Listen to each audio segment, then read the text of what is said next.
예배 가운데 나오신 여러분 모두를 환영하고 축복합니다.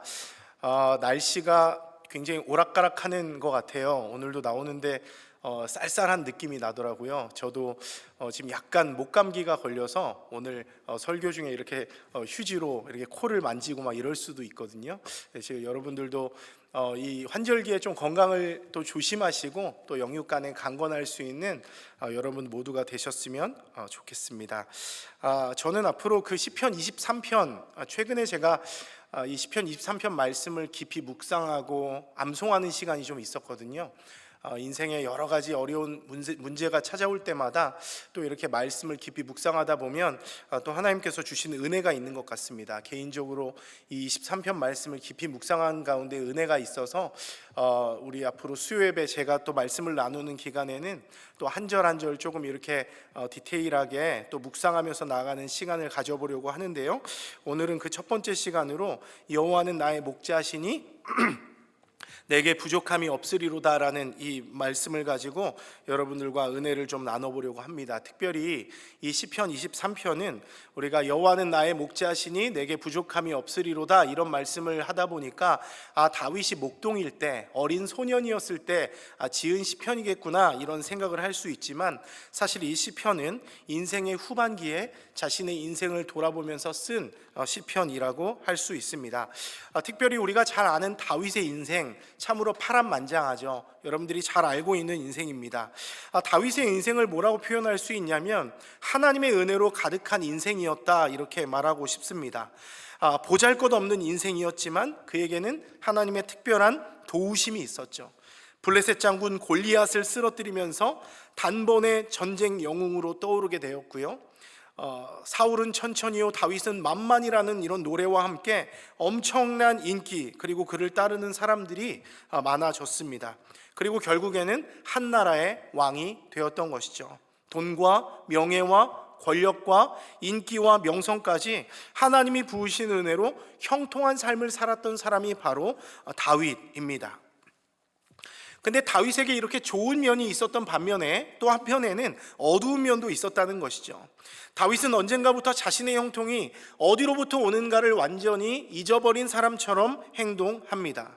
여러분들이 잘 아시는 대로 다윗이 저지른 아주 큰 죄악이 무엇입니까? 자신의 직속 부하였던 우리아의 아내와 불륜을 저지르다가 아이가 생겨버렸습니다.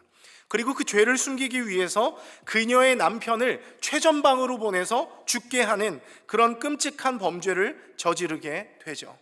이 일로 하나님이 보낸 나단 선지자를 통해서 하나님의 강한 책망을 듣게 됩니다. 하나님 뭐라고 다윗에게 말씀합니까?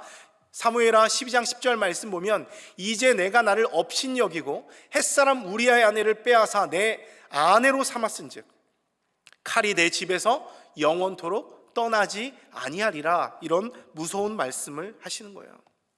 네가 나를 업신여기고 이런 죄악을 저질렀으니 너의 집에서 칼이 떠나지 않을 것이다 라는 무서운 심판 메시지를 선언합니다.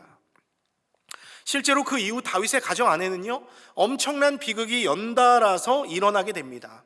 아들 암논이 이복 누이 다말을 욕보이는 사건이 일어나고요, 그 일로 분노한 또 다른 아들 압살롬이 형 암논을 죽이게 되면서 이 칼의 연, 네 집에서 칼이 떠나지 아니할 것이다 라는 이 예언이 성취가 되는 것이죠.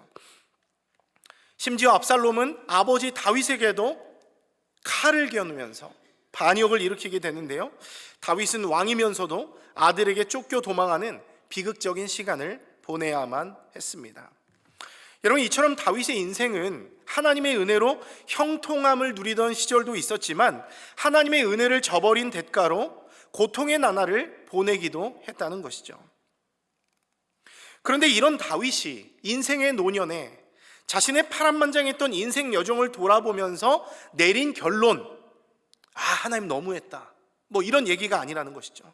놀랍게도 오늘 본문의 말씀처럼 여호와는 나의 목자시니 내게 부족함이 없다라는 이 유명한 고백을, 이 인생을 지난 이후의 한 시점에서 이런 놀라운 고백을 하고 있다는 것입니다.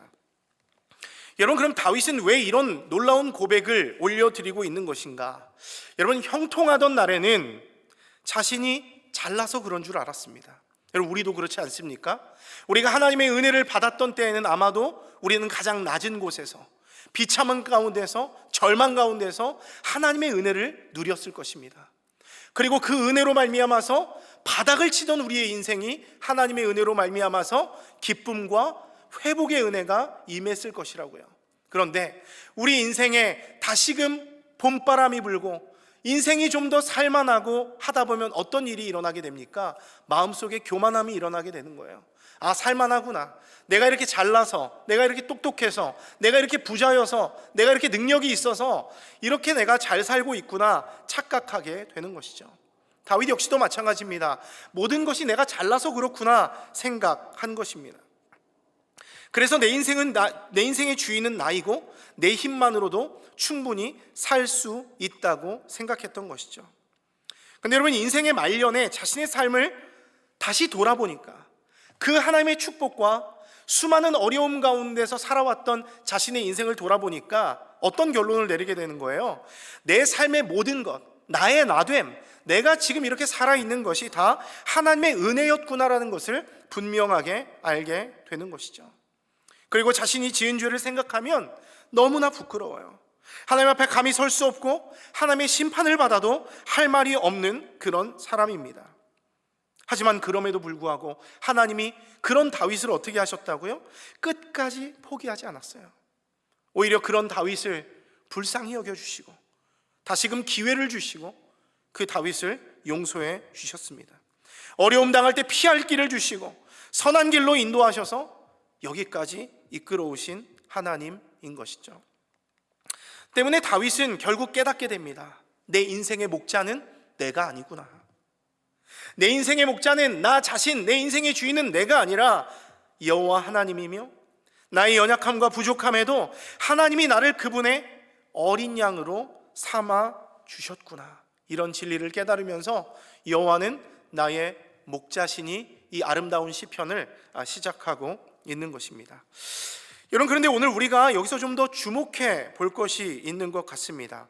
여러분, 다윗은 지금 누구를 나의 목자다 이렇게 고백하고 있습니까? 오늘 한 절이잖아요. 누구를 나의 목자라고 이야기하고 있습니까? 여호와는 나의 목자시다 이렇게 말씀하고 있습니다. 여러분, 지금 다윗이 목자라고 부르는 분의 호칭이 정말 중요합니다. 여호와라고 하는 하나님의 이름이 등장하고 있는 거예요. 그분의 이름을 부르면서 그분이 나의 목자다라고 이야기하고 있는 것이죠. 여러분, 사도행전을 가보면 사도행전 17장에 사도행전 17장에 보면 사도 바울이 전도여행 가운데 있죠. 전도여행 가운데 있는 가운데 아테네라고 하는 지금 그리스의 아테네 지역을 가게 되는데 여기서 사도 바울이 충격을 받게 되는 게 무엇이냐면 수많은 사람들이 알지 못하는 신에게라는 그 제단의 이름을 쌓아놓고 제사하고 있는 것을 보았기 때문에 그래요. 알지 못하는 신에게, 무슨 말입니까? 여러분, 이 사람들은요 다신교, 많은 신들을 섬겼습니다. 워낙 섬기는 신들이 많다 보니까 때때마다 그 신의 이름으로 제사를 드리는데 자신들이 제사 드린 신이 너무나 많다 보니까 어느 날 우리에게 찾아온 재앙의 이 근원이 어떤 신이 노한 것인가를 찾아야 하는데 신이 너무 많다 보니까 누가 노한지를 모르겠는 거예요. 그러다 보니까 고안해낸 게 뭐예요? 그냥 그걸 싸잡아서 하나로 알지 못하는 신에게, 그러니까 어떤 신에게 기도해도 누구인지 정확하게 모르니까 알지 못하는 신에게라는 이름을 적어놓고 그 신에게 경배하더라는 것이죠. 자신들에게 일어나는 재앙이 겁이 나고 두려워서 기도해야 되는데, 도움을 구해야 되는데 자신이 섬기는 신이 어떤 신인지도 모르고 그 이름도 알 수 없고 그 성품도 알 수 없기 때문에 알지 못하는 신에게 이렇게 기도하며 나아가고 있는 것이죠. 근데 여러분, 오늘 본문에서 다윗은 지금 이름도 없고 근거도 없는 허상 같은 잡신을 향해 내 목자라고 부르는 게 아니에요. 자신의 삶 속에서뿐만 아니라 이스라엘의 역사 속에서 분명하게 자신의 이름과 성품을 나타내 보이셨고 신실하게 그 백성을 이끌어 오셨던 그 여호와, 분명한 실체이신 그분의 이름을 부르면서 여호와는 나의 목자라고 고백하고 있는 것입니다.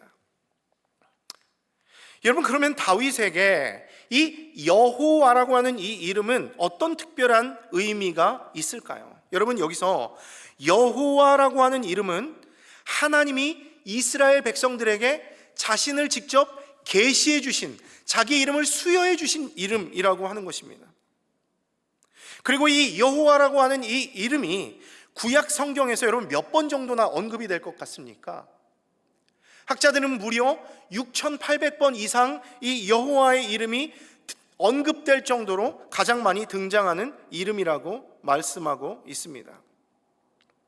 특별히 이 여호와라고 하는 이 이름, 계시해 주신 이 이름은 출애굽기 3장에서 가장 구체적으로 등장하고 있는데요, 여러분들도 아마 잘 알고 계실 것입니다. 모세가 떨기나무 앞에서 하나님을 만나서 그 소명을 받을 때 하나님은 자신을 일컬어 뭐라고 이야기합니까? 나는 스스로 있는 자다, 이렇게 말씀하셨고요, 그 뒤에 보면 자신의 이름을 여호와다라고 말씀해 주고 있는 것이죠. 너는 이스라엘 자손에게 이같이 이르기를 너희 조상의 하나님 여호와, 이렇게 자기 이름을 알려주고 있습니다. 특별히 여러분, 여기서 이 여호와라고 하는 이름에 대해서 여러분들에게 약간 부연 설명을 드리면 여러분들에게 많은 도움이 될 것 같습니다. 여러분, 구약 성경에서 여호와라고 하는 이 이름은 히브리어 자음으로 요드, 헤이, 바브, 헤이, 이렇게 네 글자로 기록되어 있습니다. 영어로 말하면 YHWH 이렇게 언급하는 것이죠. 학자들은 이것을 테트라그라마톤 이렇게 부르고 있습니다. 테트라라고 하는 것은 숫자 4를 말하는 것이고요, 그라마톤은 글자라는 뜻을 가지고 있습니다. 그러니까 네 글자로 된 하나님의 이름이라고 부르고 있는 것이죠. 여러분, 고대 히브리어는 자음만 기록하는 문자였기 때문에 정확한 모음은 전해지지 않았던 것이죠. 특별히 유대인들은 이 네 글자 요드, 헤이, 바브, 헤이, 이걸 너무나 거룩하게 여겼기 때문에 이 단어가 나올 때마다 직접 발음하지 않았다는 거예요. 그 대신에 주님을 뜻하는 아도나이라고 대신 읽었습니다. 자신들과의 약속입니다. 무려 6,800번 이상 나온다고 하는 이 말씀이 나올 때마다 이 네 글자 요드, 헤이, 바브, 헤이 대신에 아도나이라고 대신 읽었다고 하는 것이죠. 그런데 시간이 지나서 중세시대 마소라학자라는 사람들이 있어요. 이 사람들은 누구냐면 이 고대 히브리어를 보존하기 원하는 사람들입니다. 그래서 이 사람들이 이 히브리어를 조금 더 잘 보존하기 위해서 이 자음 히브리어에 모음 기호를 붙이는 과정에서 이 YHWH라는 이 자음에 아도나이라고 하는 이 모음을 결합하는 방식이 사용됐다는 거예요. 그러니까 자음으로 YHWH 이렇게 노란색으로 돼 있죠. 그래서 아도나이에서 모음만 모아서 이것을 결합했다고 합니다. 그 결과 어떤 이름이 나오게 됐냐면 야호와라고 하는 형태가 생겨나게 되었다는 것이죠. 그래서 오늘날 대부분의 성경 번역은 이런 전통을 존중해서 영어 성경에서는 이 말씀이 나올 때마다 롤드라고 번역하고 있고요, 한국어 성경에서는 여호와 이렇게 번역하고 있는 것입니다. 아마 여러분들이 교회를 다니면서 뭐 여호와, 아도나이, 또 이런 야훼 이런 얘기를 들으면서 막 헷갈려 하셨을 텐데 이번 일로 요거를 좀 정리해 보시면 더 좋을 것 같습니다. 중요한 것은 성서학자들은 이렇게 야호와라는 말 대신에 오히려 고대 발음이 야훼에 더 가까웠을 것이다, 이렇게 보고 있습니다. 여러분들이 이런 것들을 좀 알고 계시면 도움이 될 것 같고요. 어쨌든 여호와 하나님은 자신을 소개하면서 뭐라고 이야기하냐면, 다시 돌아가서 나는 스스로 있는 자다, 이렇게 말씀하셨다는 것입니다. 여러분, 여기서 스스로 있다라는 것은 뭘 의미하는 건가요? 하나님이 태초에 천지를 만드시고 사람들을 진흙을 빚으셔서 만드신 이후에 그에게 생기를 불어넣으심으로 생명, 사람으로 움직이는 사람으로 만드셨다, 이렇게 말씀하셨습니다. 근데 여기서 스스로 있다는 것은 뭐냐면 그 누구도 여호와의 코에 생기를 불어넣은 적이 없다는 거예요. 즉 여호와 하나님은 누군가에 의해서 만들어진 존재가 아니다. 누군가의 도움으로 존재하는 분도 아니다. 누군가에게 제한도 받지 않는 분이다. 오히려 여호와 하나님은 영원전부터 스스로 계시면서 우주 만물을 창조하신 분, 또 세상의 경계를 정하시고 모든 것을 다스리시는 분, 그리고 피조물들이 살아갈 수 있도록 생명을 주시고 영원토록 돌보시는 유일한 하나님이 바로 스스로 있는 하나님이라는 뜻이에요. 이 놀라운 스스로 있는 하나님, 온 우주 만물을 다스리시고 만드시고 섭리하시는 그 하나님, 이 크신 분이 그런데 오늘 뭘 하고 있냐는 거예요. 이 오늘 출애굽기 3장에서요. 이 크신 하나님이 한낱 인생에 지나지 않는 모세에게 자신을 나타내고 있습니다. 말을 걸고 있습니다. 자신의 이름을 계시해주고 있습니다. 또 모세에게 사명과 비전을 주고 있고요. 이스라엘 백성을 구원하고 인도하겠다는 약속을 주고 있는 거예요. 얼마나 놀라운 일입니까? 그 크신 하나님이 말을 거시고 자신을 나타내고 이름을 계시해주고 사명과 비전과 약속을 준다. 여기서 나타난 하나님은 어떤 하나님입니까? 사람과 적극적으로 관계 맺기 원하시는 하나님이시고요, 자신이 누구이고 어떤 성품을 가지고 계신지 분명하게 자기의 백성들에게, 자기 피조물들에게 나타내 보이고 싶어하는 하나님이라는 것입니다. 특별히 양떼를 돌보고 인도하는 목자와 같이 내가 너희의 목자가 되어서 젖과 꿀이 흐르는 땅으로 인도하겠다, 이런 약속을 모세에게 주고 있는 것이죠. 그런데 여러분, 여기서 여호와 하나님의 이런 목자 이미지, 그리고 그분이 모세에게 하신 이런 약속은 근거 없는 약속이 아니라는 거예요. 하나님이 지금 주신 그 약속, 내가 너희를 내 백성 삼고 너희를 약속의 땅으로 이끌어가겠다는 그 약속은 근거 없는 약속이 또 아니라는 것이죠. 모세 시대 이전에도 하나님은 이스라엘의 목자이셨습니다. 그리고 그 모세의 조상들을 돌보고 인도하셨던 하나님이에요. 다시 출애굽기 3장 15절 말씀 한번 읽어보도록 하겠습니다. 15절입니다. 시작. 하나님이 또 모세에게 이르시되 너는 이스라엘 자손에게 이같이 이르기를 너희 조상의 하나님 여호와 곧 아브라함의 하나님, 이삭의 하나님, 야곱의 하나님께서 나를 너희에게 보내셨다 하라. 이는 나의 영원한 이름이요 대대로 기억할 나의 칭호니라. 여러분, 이건 뭘 의미하고 있는 것입니까? 하나님이 이스라엘의 조상이었던 그 대표적인 인물 아브라함과 이삭과 야곱에게도 나타나셔서 적극적으로 관계를 맺으셨고, 그들에게도 내가 누구인지 어떤 성품을 가지고 있는지 계시해 주셨다는 거예요. 또 목자와 같이 그들에게도 나타나셔서 신실하게 그들의 삶을 인도해 주셨다는 것입니다. 먼저 창세기 15장 7절 말씀 한번 볼까요? 15장 7절. 또 그에게 이르시되 나는 이 땅을 내게 주어 소유를 삼게 하려고 너를 갈대아인의 우르에서 이끌어낸 여호와니라, 이렇게 말씀하고 있습니다.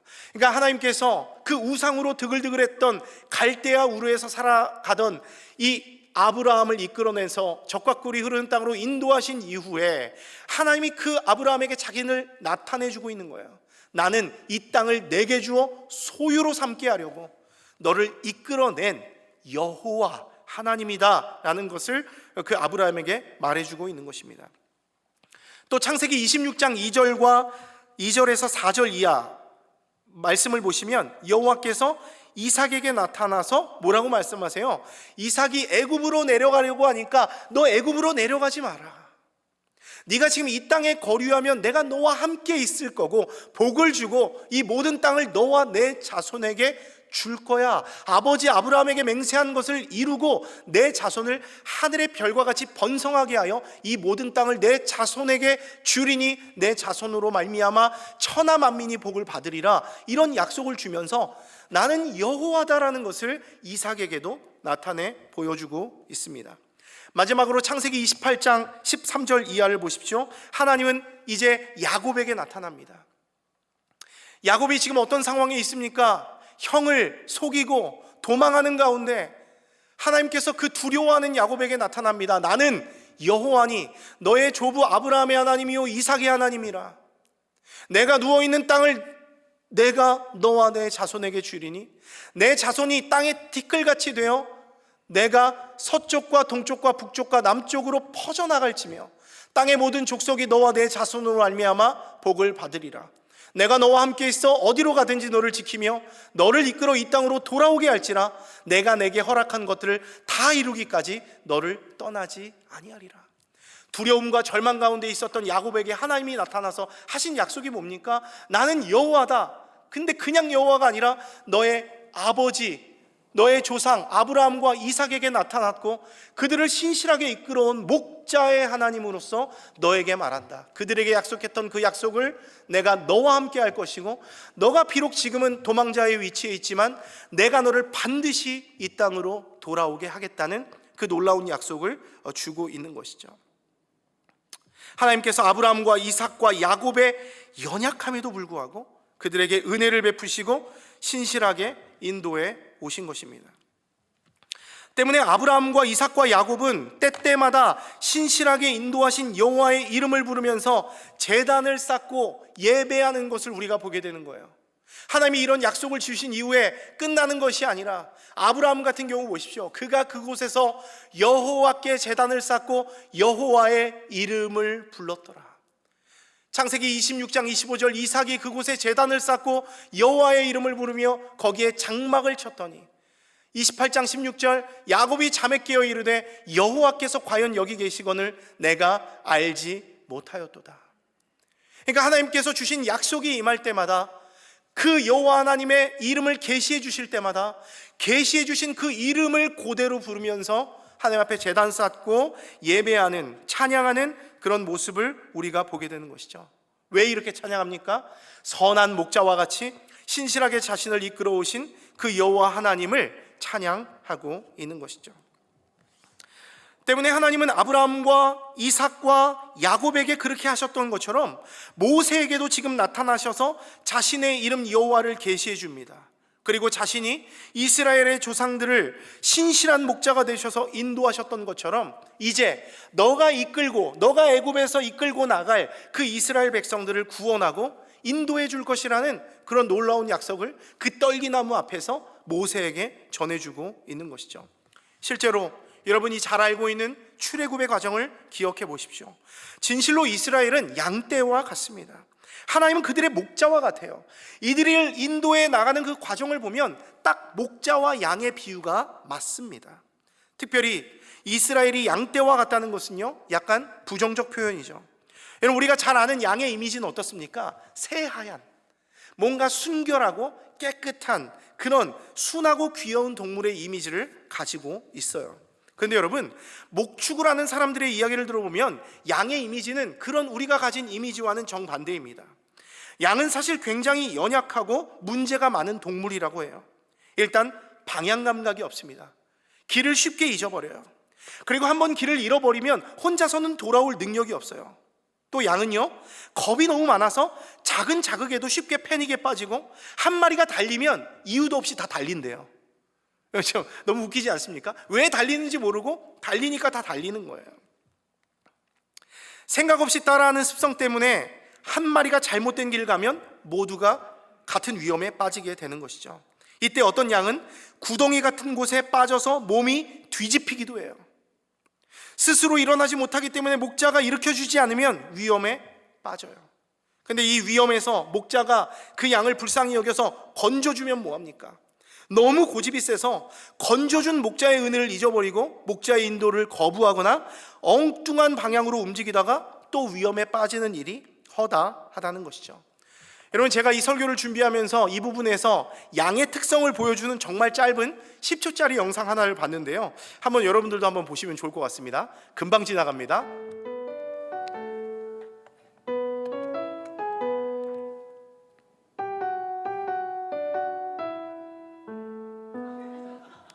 여러분, 제가 이 영상을 보는데 너무 기가 막히더라고요. 양이 구덩이에 빠져가지고 이 목자는 아니지만 이 양을 구해준 거예요. 불쌍하잖아요. 빠져 있으니까 구해줬는데 뭔가 이렇게 뭐 강아지 같으면 와서 뭐 꼬리라도 흔들고 할 텐데 놀래가지고 그냥 얼른 도망가다가 또 빠져버린 거예요. 여러분, 이 영상이 10초짜리거든요. 앞에 노래 나오는 거, 뭐 뛰어가는 거 빼면은 한 3초 정도 만에 다시 구덩이로 빠져버린 거예요.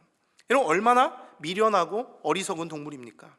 한시도 목자의 도움 없이 살 수 없고요, 맹수의 공격을 받으면 속수무책으로 당할 수밖에 없습니다. 그런데 이런 양의 모습이 성경에 등장하는 이스라엘 백성들의 모습과 여러분 얼마나 닮아 있습니까? 또 우리의 모습과 얼마나 닮아 있습니까? 하나님이 애굽에서 건져내셨는데도 그들은 조금만 어려움 생기면 이게 뭐냐, 밥이 이게 뭐냐, 애굽으로 돌아가겠다 불평합니다. 광야에서 먹을 것 없다고 원망하고 물이 없다고 원망하고 하나님이 보여주신 기적을 바로 잊어버려요. 또 자기 마음대로 길을 가려고 하고 눈앞에 보이는 것만 따라가다가 참된 목자이신 하나님이 아닌 다른 우상을 따라가기도 합니다. 그래서 이사야 선지자는 이런 이스라엘 백성들을 양에 비유하면서 이렇게 말합니다. 함께 읽어보겠습니다. 우리는 다 양 같아서 그릇 행하여 각기 제 길로 갔거늘 여호와께서는 우리의 모두 죄악을 그에게 담당시키셨도다. 이사야 선지자는 우리를 양으로 표현하면서 우리가 양 같아서, 그들이 양 같아서 그릇 행하여 각기 제 길로 갔기 때문에 여호와께서는 우리의 모든 죄악을 그에게, 누구에게? 예수 그리스도에게 담당시키셨다. 참 목자이신 예수님께 우리를 맡겨두셨다. 이렇게 말씀하고 있는 것입니다. 이게 바로 은혜인 것이죠. 여러분, 이런 연약함, 이런 이스라엘의 양과 같은 연약함에도 불구하고 이스라엘 백성에게 주어진 복이 뭐라고요? 바로 여호와 하나님이 그들의 목자가 되어주셨다는 사실이에요. 아까 아무것도 아닌 모세에게 하나님이 나타내 보여주시고 관계하기 원하시고 말을 거시고 자기의 이름과 성품을 나타내 보여주셨던 것처럼 하나님이 그 백성들에게도 자신을 나타내 보여주시고 내가 너의 목자가 되어주시겠다, 이런 은혜를 부어주신 것이죠. 그리고 하나님은 처음부터 끝까지 신실하게 그들을 인도하셨어요. 어떻게 합니까? 우리가 이 출애굽의 과정을 읽어보면서 레위기와 민수기와 신명기와 여호수아에 나타난 그런 이야기들을 우리가 읽어보면서 하나님이 얼마나 신실하게 목자와 같이 그 백성들을 이끌어내셨는지 우리는 너무나 잘 알고 있습니다. 사막에 길을 내시고 광야에 물을 내시며 구름기둥과 불기둥으로 그들을 보호하셨습니다. 맹수와 같은 자들이 칼을 들고 달려들어도 하나님이 앞서가셔서 그들을 무찔러 주셨습니다. 바로 이분이 이스라엘 역사 속에서 자신의 모습을 드러내셨던 여호와 하나님이라는 것이죠. 아마도 다윗은 그런 여호와 하나님을 잘 알고 있었던 것 같아요. 아브라함과 이삭과 야곱의 하나님 여호와, 모세와 이스라엘 백성을 구원하시고 인도하신 여호와, 그리고 자신의 인생을 자기가 잘하든 못하든 상관없이 신실하게 이끄셨던 그 여호와 하나님에 대해서 분명한 지식과 경험이 있었던 것 같습니다. 그래서 다윗은 어떤 막연한 감정이나 어떤 좋은 분위기 속에서 기타를 들고 좀 폼내려고 여호와는 나의 목자라는 이런 그냥 머릿속에서 갑자기 떠오르는 그런 가사로 이 시편을 지은 것이 아니라는 것이죠.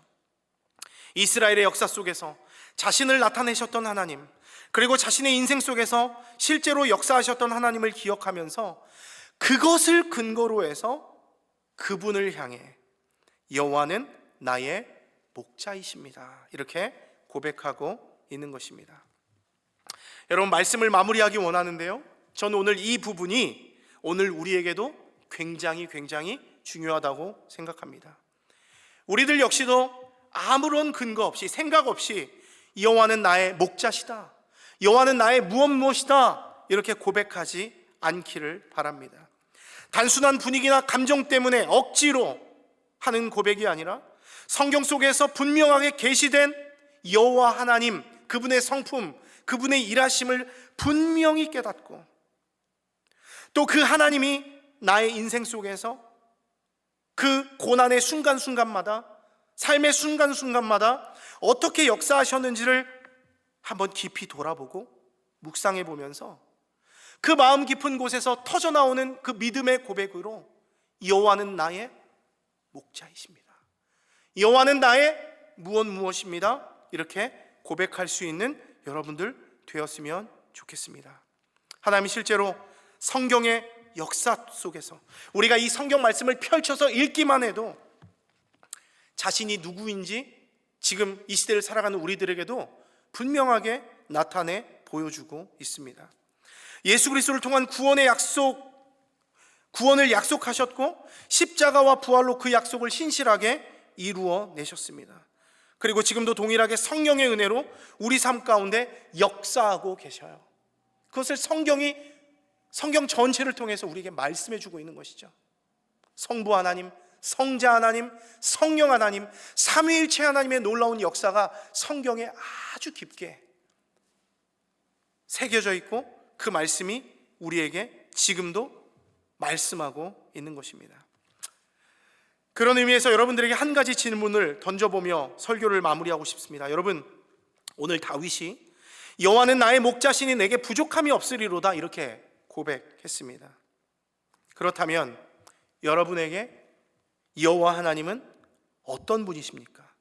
성경을 통해서 여러분에게 계시된 하나님은 어떤 분이십니까? 그리고 여러분의 인생 속에서 경험된 하나님은 어떤 분이시냐는 것입니다. 다윗에게 목자의 모습으로 찾아오셨다면 여러분들에게는 어떤 모습으로 찾아오셨고 어떻게 여러분의 삶을 인도해 주셨냐는 거예요. 우리가 성경을 펴서 읽으면 아브라함과 이삭과 야곱뿐만 아니라 그 뒤에 요셉의 하나님, 다니엘의 하나님, 에스더의 하나님, 또 느헤미야의 하나님, 또 바울의 하나님, 다양한 하나님의 모습들이 등장하면서 또 우리에게 자극을 주고 있는 것이죠. 또 우리 삶 속에서 뭐라고 설명할 수 없지만 우리 삶 가운데 세밀하게 인도하셨던 내 역사 속, 나의 인생의 역사 속에서 깃들어 있는 그 하나님의 성품이 우리에게도 분명히 있다는 거예요. 여러분, 예수님의 제자였던 베드로가 예수님 물어보십니다. 너는 나를 누구라 하느냐 물어보셨을 때 베드로가 이렇게 이야기해요. 사람들이 당신을 세례 요한이나 엘리야나 어떤 선지자 중에 한 명이라고 하더이다 이런 이야기를 합니다. 예수님 물어봅니다. 걔네들이 하는 얘기 말고 너는 나를 누구라 하느냐. 여러분, 베드로가 뭐라고 이야기합니까? 그 질문에 주는 그리스도시요 살아계신 하나님의 아들입니다 이렇게 고백합니다. 베드로가 고백했던 이 지역은 만신전이 있었던 곳입니다. 세상에 수많은 헛된 이방 우상들이 있는 곳에서 주님이 물어보시는 거예요. 여기는 우상들이 보이느냐? 사람들은 나를 누구라 하느냐? 주님, 세례 요한이라고도 하고 엘리야라고도 하고 선지자 중에 하나라고 하더이다.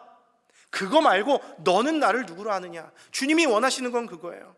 성경에 아브라함의 하나님, 이삭의 하나님, 야곱의 하나님이 있지만 그거 말고 너에게 나는 어떤 하나님이냐? 이걸 물어보세요.